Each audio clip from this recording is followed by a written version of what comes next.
Hello and welcome to the CSEd podcast, a podcast where we talk about teaching computer science with computer science educators. We've decided to start something new. Rather than a season with a clear number of episodes, we've picked a theme and we'll run with it until we run out.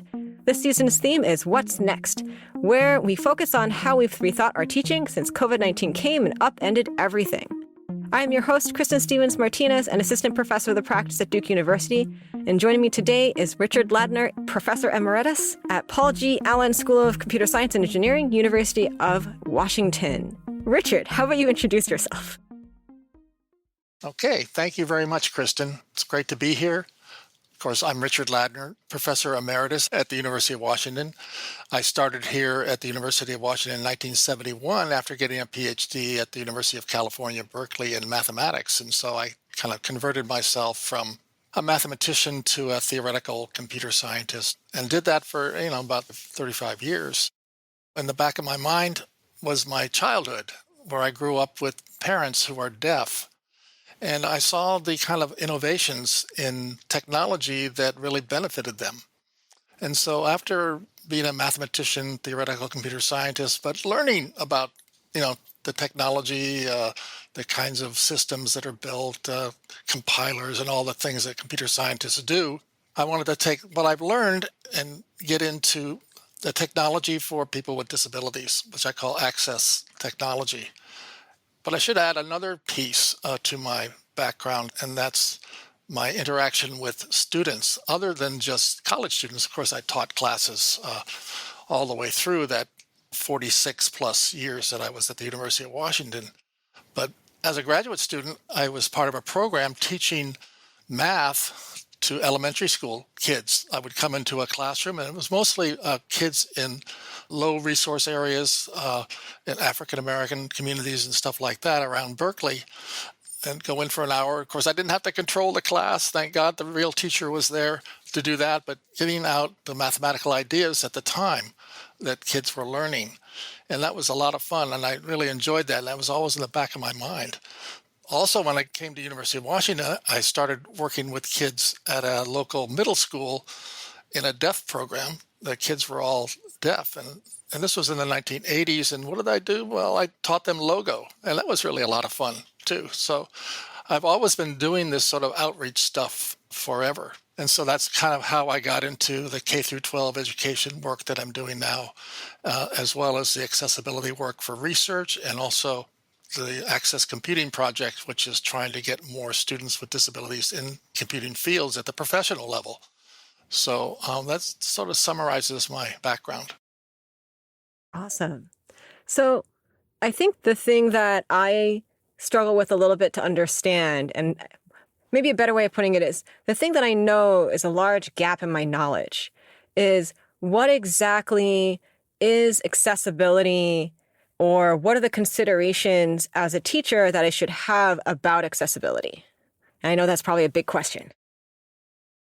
It is a big question, and it doesn't have a simple answer because accessibility is a wide spectrum of different kinds of abilities. In fact, thinking in my old age, I'm beginning to get more disabled. My hearing is going down, and all sorts of things are happening that I didn't even worry about when I was younger.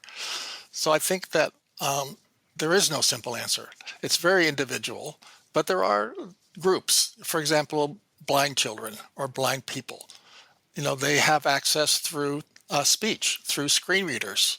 They also have tactile access through Braille or tactile graphics. So there's deaf people. They have to have access through either captions or sign language. So those are the kinds of options. And then there's students with learning disabilities or with other cognitive issues that maybe they don't process information in quite the same way that you and I do, and so they need more time. So there is no sort of formula. Each person is an individual and they have their individual issues. Even within the blind community, there's some people with low vision, and so they'd use something like large print, or they use magnification and things like that as opposed to screen readers. I wish I could give you a simple answer. As a professor or teacher, you're very likely to get a student with disability in your class, and you'll know about it because the office at the university will inform you with a letter that the student has a disability and these are the accommodations you should provide. And sometimes they can be pretty onerous. For example, that the student needs to have the class lecture ahead of time, the PowerPoint, for example, or whatever you use, Google Slides. And, we're not very good at that. We're preparing things at the last minute. And so you might have to change your behavior a little bit as a teacher to accommodate the student. And I know some faculty members, even here at the University of Washington, don't change their behavior. The student has to adapt to them. But I'll tell you one, if you're a good teacher of any subject, including computer science, you do have to adapt to your students' needs. You can't just do it the way you used to do it, or the way you were taught. And so the continuous improvement is something we should all be doing. Yep, definitely. So here at Duke, we call them SDAO, Student with Disability Accommodations Office. I'm curious how your accessibility office compares to ours. We only just changed the system where the office sends us the letter directly. Before, I would have to tell my students many times to convince them to give me their letter if they had one. It was their voluntary choice. Like, in some ways, I understood and respected the fact that they should get to choose whether or not to out themselves, I'm doing air quotes here, to need an accommodation. But another part of me was always saddened because before they made this change, I felt like I always had at least one student come to me after the first exam and admit they had a letter the whole time and wish they had used it. But I'm like, I can't go in the past and undo the past. Do you have any thoughts on that or how your university handles it? Yeah, this is a really important area called disclosure. So a student who has a disability, they could feel that their disability is stigmatizing them, and that if they disclose it, that they will be treated differently and maybe not so well, that they will be dismissed. For example, if you need extra time on an exam, you might even have to take that exam at a different time than the other students or in a different location, things like that. So, you're separated out. And so, there is the peer pressure, there is all sorts of, things about that. And, part of the transition from, say, high school to college is that in K through 12, actually, to colleges, in K through 12, if you have a disability and you have an accommodation, sort of everybody knows about it. The other students know about it, the teacher knows about it and stuff like that. You're under IDEA. When you come to college, there is no IDEA. IDEA is the Individuals with Disabilities Education Act, but you still have to have accessibility, so you're more on your own. So the student might not be aware, might not have the self-advocacy skills that they should have gotten in school because they were sort of taken care of in K through 12. So that can cause problems. And I imagine, Kristen, that the class you had was more of a freshman class because, the student, I'm pretty sure the student learned from that experience that, bring that letter at the beginning of the class next time. It is a difficult situation. It's good that you even asked for those letters. That was really a positive step on your part. And, telling everybody, in the whole class, if you have a letter, if you want to get the most out of this class, then please bring it to me. Now, you were saying, what about other universities? Well, I don't know. At the University of Washington, I believe the students used to bring me those letters as well. But I haven't taught in, 5 or 6 years, so I don't know what the current status of that is. It might have changed. By the way, there's an organization of the people that work in these offices in the universities called AHEAD, AHEAD, and I can't remember what it stands for. But they have their kind of standards of, the right things to do. And so if you wanted to learn more about that, you could go to the AHEAD website and try to explore it to see what the current standards for processing, if you like, students in universities is. I hadn't thought of it that way, where the student at that point for their entire K through 12 experience was more being taken care of rather than having self-advocating. But on top of that, that means they potentially had an entire K through 12 experience of everyone knows and potentially does not treat them well for it. And so then when they come to college, they realize that they could potentially hide it and no one would know, and they might not be treated differently because of it. So I hadn't thought of that was one of the motivations behind them not giving me the letter. But I like this added nuance to my understanding of why they wouldn't give me the letter. But the way that I did it before it was an automatic process, I explained it to the students as, I want to measure what you know in the best environment possible for you. And it does not matter if that means you need extra time or whatever. What I care about is an accurate measurement. And I felt like when I finally hit on that messaging, I got more letters from the students. That's great. And that's good messaging.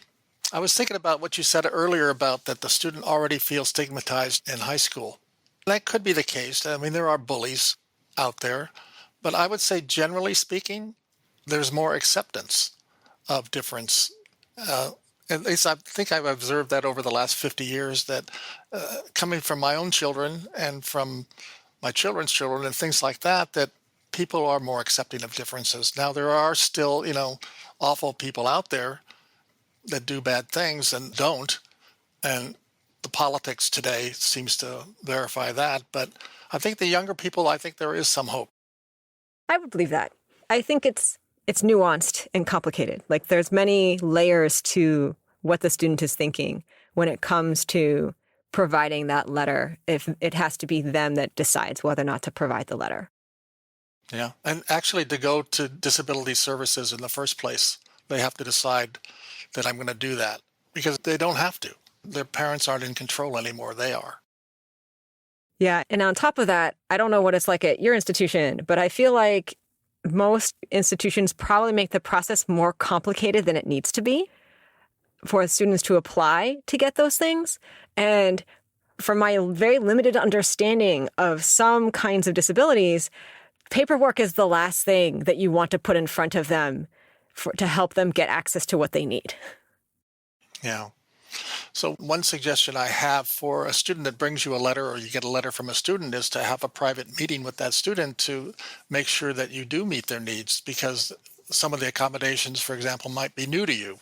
And so there might be things that you could do for everybody in the whole class that would benefit the whole class. Like, for example, having those slides a day ahead of time so people can sort of look at them and so on. So I think there are some benefits to that for both the teacher and the student. The thing that I have done is I have met with students when it's an accommodation I'm not familiar with, but I actually sometimes go to the office directly because I know that as a professor, I have more power in the situation. I try to respect the student by first going to the office because the office knows what they can and cannot disclose to me without making the student feel that they have to disclose more than they're comfortable disclosing to me. Well, I don't think that when you meet with the student, you don't ask them to disclose anything except, what their accessibility needs are, as opposed to you're not going to ask them about what their condition is. That's not important. I guess for me, the thought that I had behind this philosophy is that the student will feel that the only way to explain their accommodation, like why they need something, is by first disclosing what they have. I think it's hard for students especially to go, I need X, and stop there rather than say, I need X because of Y. Like they can't stop themselves from not getting to the because they want to rationalize to the person in power why they need the thing they're asking for. Yeah, that could be true. I'm sure that does happen, but I think if a student has good self-efficacy skills, that they've picked up, hopefully during their transition to college, they would know how to handle that situation. Yeah. So going on your prior comment about how to improve your class, not just for a particular student, but for all the students, do you have any other suggestions or things to think through to help me or help anyone who's teaching improve their class? Yeah, a couple of things. One of the popular things, I don't know if you do this, Kristen, in classes, do kind of live programming where you have, your IDE open and you're showing on the screen and you're doing things and explaining things and maybe even showing a program that has a mistake in it and asking, where's the mistake or something like that. So somebody who's visually impaired or has a cognitive disability where it's hard to follow what you're doing, I think there are things that you could do just to improve that experience. For example, while you're doing what you're doing, explain what you're doing with the mouse. I'm putting the mouse over this, and I'm going to click on it. That's kind of fine detail, but that's what a lot of people need. They want to know what you're doing. How did you do that? You know, and so just flicking that mouse around for different places and clicking things without saying a single word is not that beneficial. So I think you want to go down to the fine detail of what you're doing on the screen and have everybody follow. Now you're going to go slower because you have to add all that verbiage. Yeah. But believe me, your students will thank you. Now there are these advanced students who will, be kind of bored by that. That's always going to be the case, no matter how you teach. So I would say worry about the average and below average is my advice. Yeah. That's usually what I worry about also. But I hadn't thought of describing, now that you've said it, it makes complete sense that I should describe where I'm moving my mouse and all of that. And it is a great trick to help slow you down.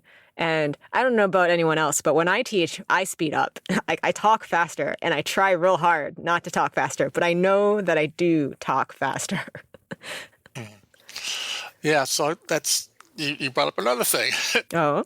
And we're mentioning things here that require change of behavior. And this is what I said very early on, in our conversation, is that you have to be willing to change to improve your teaching and constant change. And so slowing down definitely is good for everybody.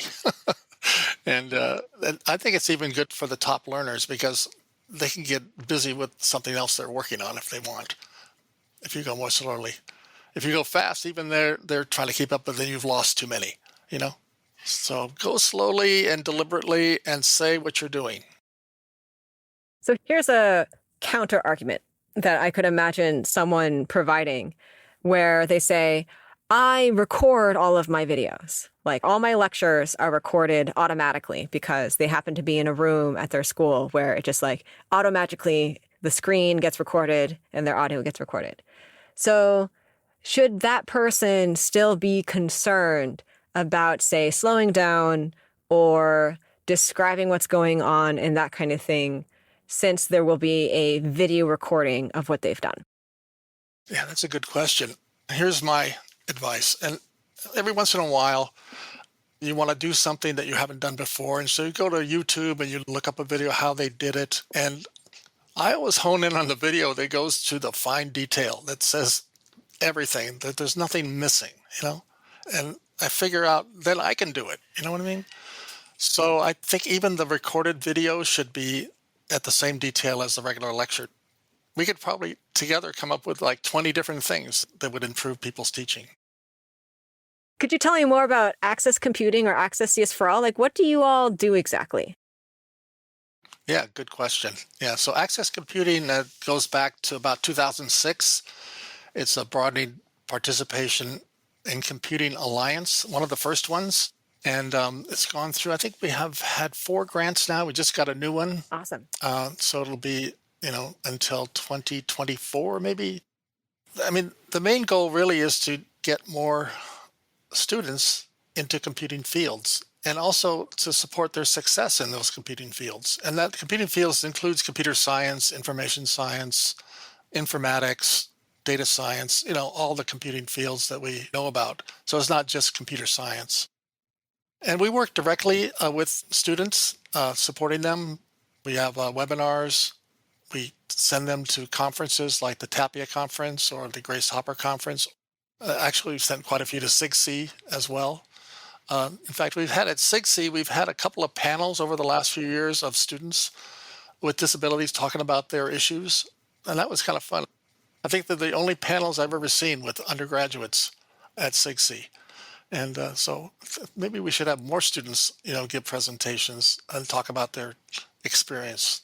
Of course, we've had workshops for students with disabilities, several of them that were funded actually by the Google CSR program, which is kind of an interesting program that people should learn about. I should mention another program that's not Access Computing, but Teach Access. Oh. So Teach Access is an organization actually founded by industry, but it has academic partners as well. And Access Computing is a member of TeachAccess, as is University of Washington, and several other schools out there as well. And so they have a mini grant program too, if you want to include accessibility topics in your courses. And I think they've given out maybe 50 so far in the last few years. So that's something you can apply for as a computer science teacher. So look that up. Just do a Google search on TeachAccess, one word. Do they have resources also on like curriculum or material you could adopt? They have some limited resources, and Access Computing is very interested in teaching accessibility. And we've worked with over about 1,200 students directly over the last 15 years. A number of them are professors now, actually. So a few of our students have gone on. And we didn't help them that much because they were already doing very, very well. But we definitely supported them. We helped them go to conferences. We promote them. So anyway, and then I mentioned the TeachAccess, or working with TeachAccess to include accessibility in computer science curricula. And Amy Coe and I are working on a book to sort of help people do that. And, we just started like 2 weeks ago. This is on the new grant. So we have nothing to show, and we will in about a year, maybe a year and a half, but we will be recruiting people to help us with that. And so some of you may get a call from either Amy or I to help with this book. It's going to be completely online. It'll be updatable very easily. It'll be high production value, but it's not going to be a hardbound book. We're self-publishing it, and it's through Access Computing. And then the final thing is just institutional change. And I guess, me talking to you now is part of institutional change. I'm helping people out there in the computer science community do better with students with disabilities. And I'd say that's a big part of our work. And I don't want to go into all the deep things that we actually do, but we do have a bunch of partners, over 50 academic partners, and we're always recruiting new partners.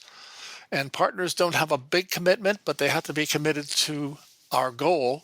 And they should be coming to our monthly meetings. And so we have a monthly meeting with all our partners. We also have industry partners, and we have organizational partners as well. And one of the philosophies we have in Access Computing is that disability is just another dimension of diversity. And furthermore, disability cuts across all the other demographics, women, African American, Hispanic, whatever you want. And so we'd love to partner with other organizations like CMDIT, NCWIT, CASI, all the other organizations that work in this space of broadening participation. And so we're kind of partnering with them as well. So that kind of gives the big picture anyway. And there's so many details, and you can go to our website and see what we do in more detail. So in some ways, like, it sounds amazing that there's so much out there, but now in some ways, I'm feeling overwhelmed. How do I potentially help my little small set of students compared to the rest of the world in improving the experience, or at least raising the floor of the experience? Because I imagine that the students with some kind of disability are probably having the worst experience maybe in my class compared to the typical experience. Yeah, that's a really good question. I think a lot of it, to me personally, is just attitude. It's not what you do, it's what you say and how you say it, and your feeling about disability generally. And I was just looking the other day at this thing from the CRA, and it has the title, Feeling Like an Outsider in Computing, You Are Not Alone. And that was published in the CRA News, February 2019. And so they asked, I think it was over 2,000 students to do on a Likert scale, I feel like an outsider in the computing community. And if you were a majority man, it was 17%.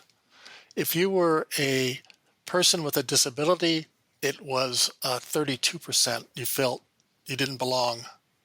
If you were a woman with a disability, it was 46%. You didn't feel like you belonged. So there is this intersectional effect, Yeah. So getting, these diverse groups to feel like they belong to computer science. It's not just changing techniques, it's an attitudinal thing. Yeah, but I feel like, I don't know if do is the right word, Because like you could change your attitude, but that doesn't necessarily mean that your behavior will easily change. Because your behavior in some ways is a product of habits. And I recently actually heard of some research that talked about how racial biases, because I think that's where this work was from, one way to combat racial biases is to take the literature on how to break bad habits and apply those best practices to breaking racial biases. The example that I think that they gave was if you have a bad habit of biting your nails or something like that. And so I think the way they describe it is urge surfing. So you have the urge to do something and you just sit with the feeling and notice it and basically be mindful about it until it passes. Like you recognize what it is and all of that. And so they took that and they applied it instead to a racial context in the sense of your first goal is to notice when you have a racial bias thing happening. So we can be concrete in saying like, you see a large black man walking towards you on the sidewalk. And so your potential first reaction is to be scared because that's in some ways what culture in the movies has conditioned you to be like. And so the first thing for breaking the bad habit is to first notice that that's the reaction you had, naming it, and then recognizing that it's irrational and does not actually make sense to do. And then hopefully over time, your bias will slowly fade away because you're recognizing it for what it is. So the thing that I think I'm trying to get at is, sure, your attitude could change, but that doesn't necessarily mean that your behavior will automatically change from there. So I think the thing I'm struggling with is attitude is first. I agree with you, but I feel like it's not sufficient. Yeah. I guess I have a broader definition of attitude. Okay. It's kind of like what you just said, that when you've changed your attitude, you're more open. You look at yourself, you self-reflect on your biases. Because everybody has biases, hidden biases that they're not even aware of. And so part of that attitudinal change is doing exactly what you described just a moment ago. So I guess I have a sort of changing an attitude is not like a theoretical thing. It's actually more an operational thing like you described. I should say that this reaction that you have, or somebody that might have seen a black person walking down the street, this is human nature. Our brain is set up so that we can't tightly analyze every single situation, that we kind of generalize and we have our stereotypes and stuff like that. And so they helped us survive over antiquity, Yeah. So the human race is alive because we've done this in the past.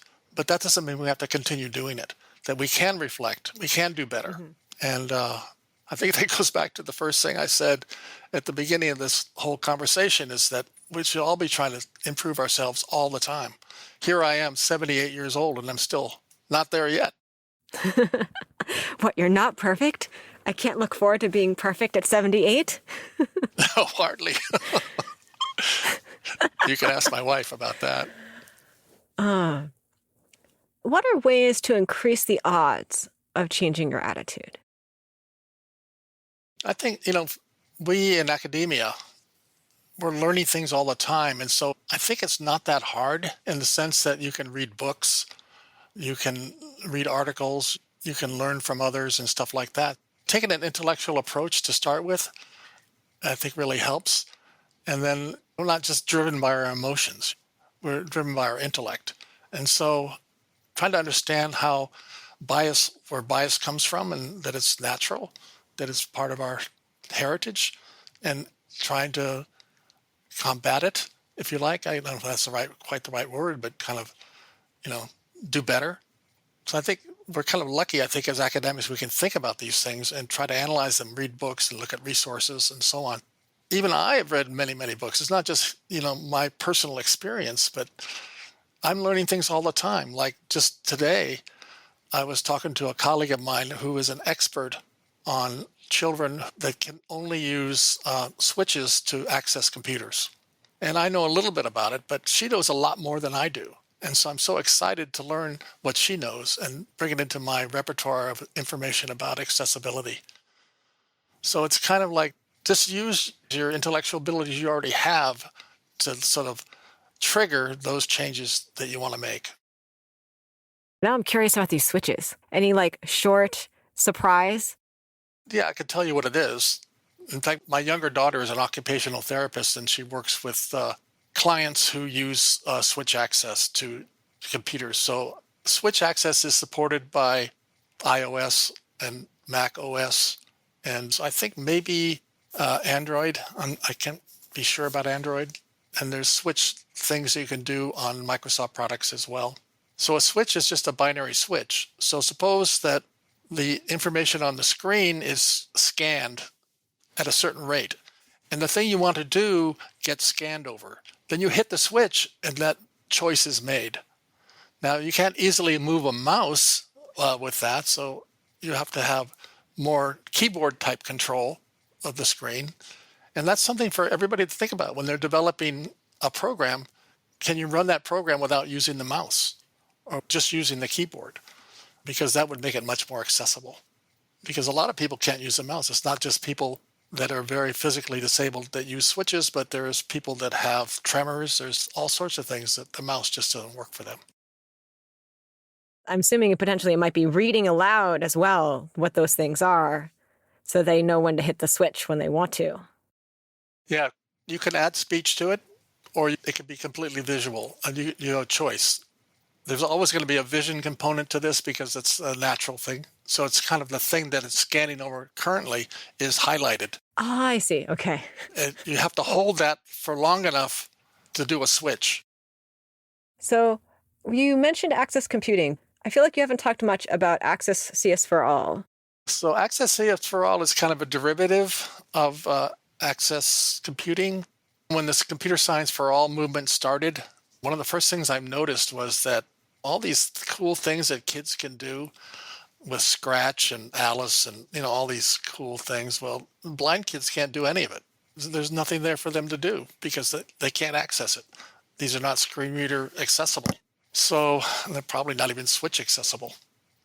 So that got me talking. I called my colleague, Andreas Stefik at the University of Nevada, Las Vegas, who is the developer of the Quorum language, which is a born accessible programming language in IDE, which I highly recommend. And everybody should be looking at Quorum just to see what it does and how it does it. And so I said, well, let's get together and do this AccessCSforAll. And so it kind of has two parts. One is the development part, which Stefik leads at the University of Nevada, Las Vegas, is developing more tools that are accessible that could be used in the classroom and K-12 classroom. In our newest grant, which we just got, Stefik is going to build a blocks version of Quorum that's on the web. So it would be something that a blind kid could use, a switch user could use, and stuff like that. And they can just get rid of that scratch they can't use. So that's one half of it. And the other half is professional development. We've already worked with in-service providers in the early days of Computer Science for All. So there's a whole new space of in-service providers. Of course, Code.org is the biggest one, and Code.org is one of our partners, and they believe in what we're doing. Not that their stuff is that accessible yet, but hopefully in the next 5 years it will be. And so working with them will be good. We also work with the College Board is one of our partners. The College Board does provide accommodations to taking their exams, but we don't know how many students ask for accommodations, so they don't give us the data on that. And we'd like to have that data. I have some very interesting news. I want to go back to the college setting we had earlier. And everybody heard about the Talby survey, haven't they? Talby survey is, they survey, women, minorities, and things like that. Well, this year, for the very first time, they're asking about disability. Oh. And they're also asking about Pell Grants. And they're asking about things that they haven't asked before because they're broadening their definition of diversity. That's awesome. So, yeah, this is awesome. They're really asking for institutional information.